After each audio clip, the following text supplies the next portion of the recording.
চশমা museum, a house of world class, জলট্যাক মোড়, বহরমপুর মডার্ন হোটেলের সামনে। মহুয়া মৈত্র কল্যাণ বন্দ্যোপাধ্যায়ের ভারত বিরোধী মন্তব্য এবং মমতা বন্দ্যোপাধ্যায়ের মিথ্যা বক্তব্যের অভিযোগ তুলে বিক্ষোভ কর্মসূচি বিজেপির। এদিন বহরমপুর শহরে ভারতীয় জনতা পার্টির ডাকে এই বিক্ষোভ কর্মসূচি পালন করা হয়। এদিন বিজেপির বহরমপুর সাংগঠনিক জেলা সভাপতি মলয় মহাজনের নেতৃত্বে পার্টি অফিস থেকে এই বিক্ষোভ মিছিল বের করা হয়। মিছিল জাতীয় সড়কে এসে পথ অবরোধ করে এবং বিক্ষোভ প্রদর্শন করে বিজেপির নেতাকর্মীরা। পরে পুলিশের হস্তক্ষেপে পথ অবরোধ তুলে নেওয়া হয়।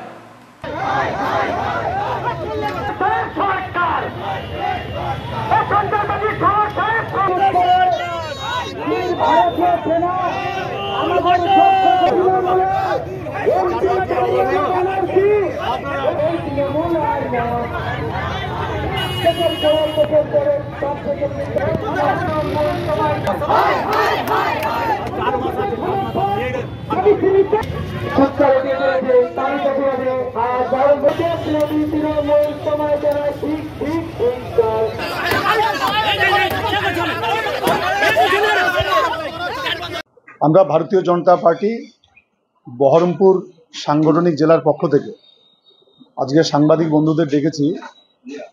মূলত রাজ্যের নির্দেশে আমরা ইতিমধ্যেই শুনেছি পার্লামেন্টে দাঁড়িয়ে আমাদের রাজ্যের টিএমসি নেতা তথা সাংসদ কল্যাণ বন্দ্যোপাধ্যায় উনি কাশ্মীর প্রসঙ্গে যে শব্দ ব্যবহার করেছেন, যেটা সাধারণত পাকিস্তানিরা ব্যবহার করে থাকে, যে আজাদ কাশ্মীর, এবং সেই প্রসঙ্গে বলতে গিয়ে উনি যে কথাগুলো বলেছেন তা কার্যত ভারত বিরোধী এবং পাকিস্তান প্রেমী, এবং কাশ্মীরের জন্য যারা আজাদি চায় তাদের পক্ষেই তার বক্তব্য বলে মনে হয়েছে।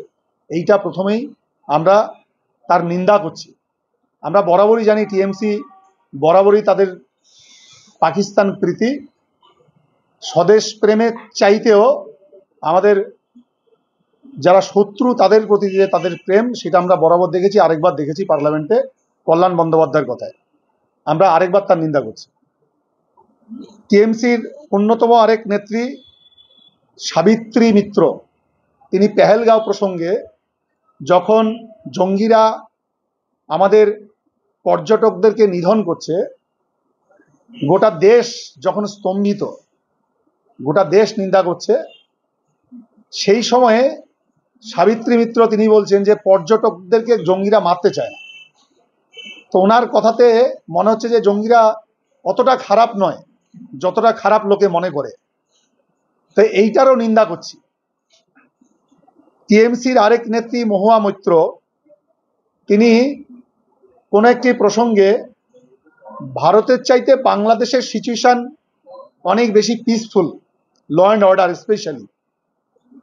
তো সেইটাও আমরা মনে করছি যে কিছুদিন আগেও যে বাংলাদেশে যেভাবে হিন্দুদেরকে নিধন করা হয়েছে, হিন্দু রমণীদের সম্মানকে নষ্ট করা হয়েছে, আর সেই বাংলাদেশের এই রকম দৃশ্য দেখার পরে বিশেষ করে একজন মহিলা হয়ে তিনি মহিলাদের এই রকমের অসম্মান দেখার পরে যে মন্তব্য করেছেন তা সবচেয়ে বেশি নিন্দা।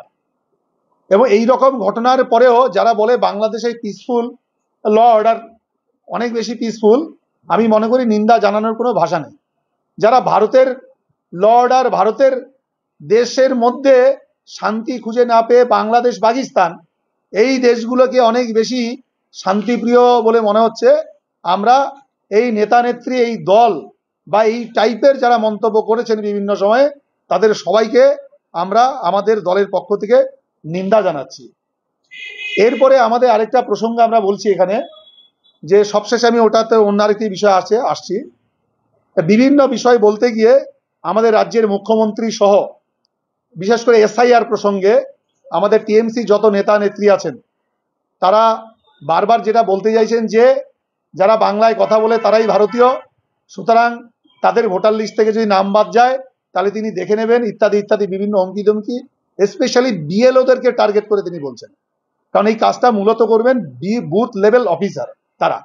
আর আমরা সবাই জানি রাজ্য সরকারের যারা কর্মচারী তারাই মূলত ভোটার লিস্ট সংশোধনের বা এনরোলমেন্ট বলুন রেজিস্ট্রেশন বলুন, কারেকশন, ইনক্লুশন, এক্সক্লুশন, সমস্ত কাজটা বিএলওরাই করে থাকে। তো তার ফলে বিএলওদেরকে উনি প্রথমে হুমকি দিয়েছেন যে তারা যেন মনে রাখে যে বাংলায় কথা বলছে যারা, তারা ভারতীয়। এই জায়গাটাতে আমাদের পরিষ্কার করা দরকার। বাংলাদেশে যারা থাকে তারা বাংলায় কথা বলে, তারা বাঙালি। পাকিস্তানে যারা থাকে তারা বাংলায় কথা বলে না বলে তারা ভারতীয়, এরকম নয় কিন্তু। বা বাংলায় কথা বললেই তারা ভারতীয়, এরকমও নয়। সুতরাং বাংলায় কথা বলার সঙ্গে ভারতীয়ত্বের কোনো সম্পর্ক নেই। আমি জাপানিতে কথা বললে আমি জাপানি, এরকম মনে করার কোনো বিষয় নেই। সেইটা আমরা যেটা বলতে চাই সেটা হচ্ছে যারা ভারতীয় তাদের ভোটার লিস্ট থেকে নাম বাদ যাওয়ার কোনো বিষয় নেই। সে বাঙালি হন আর অবাঙালি হন। আর ঠিক তেমনি বাংলায় কথা বললেই তিনি ভারতীয়, এরকমও নয়। যে সমস্ত বাংলাদেশি আমাদের দেশে চোরাগুপ্তভাবে গোপনে এসে মমতা ব্যানার্জির এই সমস্ত লোকজনের সাহায্যে ভোটার লিস্টের নাম ঢুকিয়ে নিয়েছেন, আধার কার্ড করে নিয়েছেন, এই দেশে ব্যবসা বাণিজ্য করে খাচ্ছেন, আর তিনি ভারতীয়, এইটা আমরা মনে করি না। যে সমস্ত রোহিঙ্গারা বার্মা থেকে বিভিন্ন জায়গাতে কক্সবাজার হয়ে, বাংলাদেশ হয়ে আমাদের দেশে ব্যবসার জন্য, চিকিৎসার জন্য, মূলত চিকিৎসার কথা বলে এখানে আসে, আসার পর শরীর ভালো হয়ে যায়, তারপর এখানে কার্ড করে ভারতবর্ষের বিভিন্ন প্রান্তে ছড়িয়ে পড়ে, তারপর বিভিন্নভাবে এই দেশের ব্যবসা বাণিজ্যের সঙ্গে যুক্ত হয়ে তারপর ক্রমে ক্রমে ক্রমে এই দেশের ক্ষতি সাধনে তারা মত্ত হয়, লিপ্ত হয়। এই সমস্ত লোকদেরকে আমরা ভারতীয় বলি না, ভারত বিদ্বেষী বলি, ভারতের শত্রু বলি।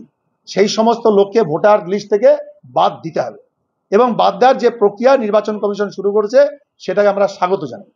এই প্রসঙ্গে আমরা দলের যে অবস্থান আমরা মনে করি পরিষ্কার করা উচিত, সেটা হচ্ছে তৃণমূল মানুষের মধ্যে যে একটা ভয়ের বাতাবরণ তৈরি করার চেষ্টা করছে যে ভোটার লিস্ট থেকে তাদের নাম বাদ চলে যাবে ইত্যাদি ইত্যাদি বলে, আমরা মানুষকে আশ্বস্ত করতে চাই এই বলে যে কোনো ভারতীয়র নাম তিনি বাংলায় কথা বলুন আর যে ভাষাতেই কথা বলুন, তার নাম বাদ যাবে না।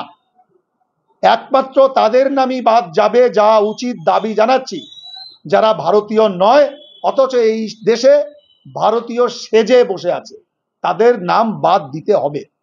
যেমন রোহিঙ্গা, যেমন বাংলাদেশি, যেমন পাকিস্তানি, এরা ভারতের ভোটার লিস্টে থাকতে পারে না।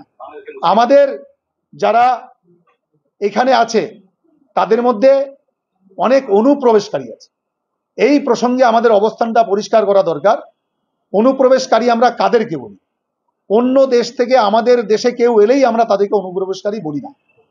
আমরা অনুপ্রবেশকারী বলি তাদেরকে যারা ভিন দেশে থাকে, সেইখানে তাদের সরকার আছে, তাদের লোকজন থাকা সত্ত্বেও তারা এখান থেকে উদ্দেশ্য প্রণোদিতভাবে আমাদের দেশে প্রবেশ করছে। সাপোজ বাংলাদেশ, সেইখানে বাংলাদেশ একটা ইসলামিক দেশ, সেইখানে অধিক সংখ্যায় মুসলমান সম্প্রদায়ের লোকেরা বাস করেন।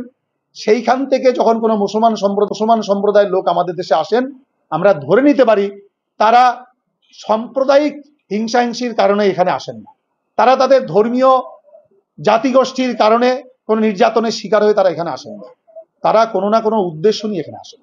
কিন্তু বাংলাদেশ থেকে যখন একজন সংখ্যালঘু সম্প্রদায়ের মানুষ আসেন, নট অনলি হিন্দু, যখন একজন বাংলাদেশ থেকে জৈন আসবেন, খ্রিস্টান আসবেন, পার্সি আসবেন, এক কথায় বলতে গেলে অমুসলিম যে কেউ বাংলাদেশ থেকে ভারতে আসেন, তখন যখন তিনি শান্তিতে নিরাপত্তায় সেখানে বাস করতে পারেন না, তিনি নিজের জীবন রক্ষার জন্য, রুজি রোজগার রক্ষার জন্য, মা বোনেরা সম্মান রক্ষার জন্য যখন দেশের সীমানা ছেড়ে আমাদের দেশের দিকে পাড়ি দেন, তখন তারা হয় শরণার্থী। সেই জন্য একজন হিন্দু যখন বাংলাদেশ থেকে আমাদের দেশে আসেন, আশ্রয় প্রার্থনা করেন, আমাদের শরণাগত হন, তখন তারা হয় শরণার্থী। আর তাছাড়া একটি বিশেষ কারণ হচ্ছে, যখন স্বাধীন দেশ হয়নি তখন তো গোটা বাংলাদেশ, পাকিস্তান, ভারত একটাই দেশ ছিল, তখনও আমরা একই দেশেরই লোক ছিলাম, তখন সেই দেশের হিন্দু আর এই দেশেরই হিন্দু সবাই একটাই দেশ ছিল। একটা দেশ বিভাজনের কারণে যারা আজকে ভিন দেশি হয়ে গেল, বর্তমান ভারত সরকার তাদেরকে শরণার্থীর মর্যাদা দিয়েছে, সুতরাং তারা এই দেশে এলে তাদেরকে স্বাগত। কিন্তু একজন মুসলমান সে কিন্তু কখনোই অত্যাচারিত এই দেশে আসে না, তারা এখানে আসছে, ব্যবসা করছে, ভোটার লিস্টে নাম তুলছে, জঙ্গি খাতায় নাম তুলছে, এইটা ভারত বিদ্বেষী কার্যকলাপের সামিল। সুতরাং সেই বিষয়টা আমরা মানুষের কাছে পরিষ্কার করার চেষ্টা করলাম। এই প্রসঙ্গে আমাদের এখানকার যিনি গায়ে মানে না আপনি মোড়ল নেতা হামবড়া বীর, তিনি মাঝে মধ্যে যে কথাগুলো বলেন, তিনি এই কথাগুলো রিসেন্টলি বলেছেন যে পশ্চিমবঙ্গের লোকেরা বাইরে গেলে অত্যাচারিত হলে তাদের নাম ভোটার লিস্ট থেকে বাদ গেলে তিনি দেখে নেবেন বিজেপি নেতাদেরকে তিনি বাড়ি থেকে বেরোতে দেবেন না। আমি আজকে বলছি ওনার ক্ষমতা থাকে বিজেপির কোনো নেতার বাড়ি থেকে বেরোনো বন্ধ করুন। ওনাকে আমি চ্যালেঞ্জ ছুড়ছি, যদি উনি বিজেপির জেলা স্তরের কোনো নেতার বাড়ি থেকে বেরোনো বন্ধ করতে পারেন, তার পরের দিন ওনার বাড়ি থেকে বেরোনো আমরা বন্ধ করব। উনি আগে করে দেখান, যেটা করেছেন উনি তো করে দেখান, তারপর আমরা করে দেখাতে পারি কিনা দেখাবো। কিন্তু এই জাতীয় ডায়লগবাজি উনি বন্ধ করুন।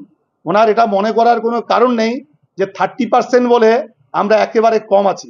উনি মুর্শিদাবাদে 30% বলতে পারেন, কিন্তু এই পার্সেন্টেজের কথা যেন ওনার মনে থাকে যে দেশটা কিন্তু মুর্শিদাবাদ নয়, দেশটা ভারত, এইটা ওনাকে মনে রাখতে হবে। আর রাজ্যটা পশ্চিমবাংলা, এমন নয় যে মুর্শিদাবাদটাই উনি গোটা দেশ বলে ভাবছেন। আমি জানি যে ওনার দলে উনি সাম্প্রদায়িকতার সংকটে ভুগছেন, যে সাম্প্রদায়িকতার যে লড়াই ওনার দলে হচ্ছে, সেই জিনিসটায় উনি আমাদেরকে বলার চেষ্টা করছেন। কার্যত ওনার দল সাম্প্রদায়িকতা দোষে দুষ্ট। উনি মুসলিম কমিউনিটির মধ্যে নিজের যে আধিপত্য তৈরি করবার জন্য ওনার যে দলনেত্রী, তাদের প্রতি, কমিউনিটির প্রতি ওনার যে বিশ্বাসের জায়গা তৈরি করবার জন্য উনি ঘন ঘন এসব বলে থাকেন। কিন্তু আমি ওনাকে মনে করিয়ে দিতে চাই, দেশটা কিন্তু ভারত, দেশটা কিন্তু আমাদের সবার জন্য আছে। সুতরাং এই জাতীয় কথা বলবেন না, যেটা বললে মানুষের মধ্যে ভেদভাব তৈরি হয়। বলতে আজকে বললাম, কিছুদিন আগে আমরা এসপিকে এইসব অনেক বিষয় নিয়ে বলতে গেছিলাম। আমরা দেখেছি উনি এসপির সঙ্গে কথা বলতে গেছেন, বিভিন্ন একান্তে কথাবার্তা বলে আসার পরে আমি জানি না যে কি কথা হয়েছে, ওনার দিকে আরো প্রবল উল্লাসের সঙ্গে, উৎসাহের সঙ্গে উনি আরো এসব বলা শুরু করেছেন। আমার এসপির কাছে এটাই বলার, আমার সামান্য সোশ্যাল মিডিয়াতে দু একটা পোস্টকে কেন্দ্র করে উনি গোটা বিজেপির লোকদেরকে যেভাবে বেছে বেছে এসপি যেভাবে কেস দিচ্ছেন, আমি ওনার কাছে এটাই এক্সপেক্ট করব। উনি সেদিন বলেছিলেন যে উনি আসার আগেই নাকি উনি এসব বলেছেন, উনি আসার পরে বলেননি। আজকে ওনাকে বলি যে উনি আসার পরে এ জাতীয় কমেন্ট হচ্ছে, আমরা দেখতে চাই যে এসপি কি ব্যবস্থা নিচ্ছেন। এসপি যদি ব্যবস্থা না নেন, আমরা তখন নিশ্চয়ই আপনাদেরকে ডেকে আমরা বলবো যে আমরা কি ব্যবস্থা নিতে চলেছি। আমরা নিশ্চিতভাবেই আশা করব এসপি যেভাবে এসে শুরু করেছিলেন, শেষটা যেন, মাঝখানটা যেন ওনার সেরকমই থাকে। শুধু বিজেপির কয়েকটা লোককে বেছে বেছে কেস দিলাম, এটা করলে হবে না। আর এসপির কাছে আমি আরেকটা দাবি রাখছি, আমি নিশ্চিত বিজেপির লোককে বেছে বেছে কেস দেওয়া ছাড়া এসপির এখানে আর কোনো কাজ নেই। এসপি উনি ওনার কাজের স্বচ্ছতা পরিষ্কার করার জন্য উনি সাংবাদিকদেরকে ডেকে উনি পরিষ্কার করুন, যত সাইবার ক্রাইমের কেস উনি মুর্শিদাবাদে দিয়েছেন সেটা দলমত নির্বিশেষে সবাইকে উনি কেস দিয়েছেন।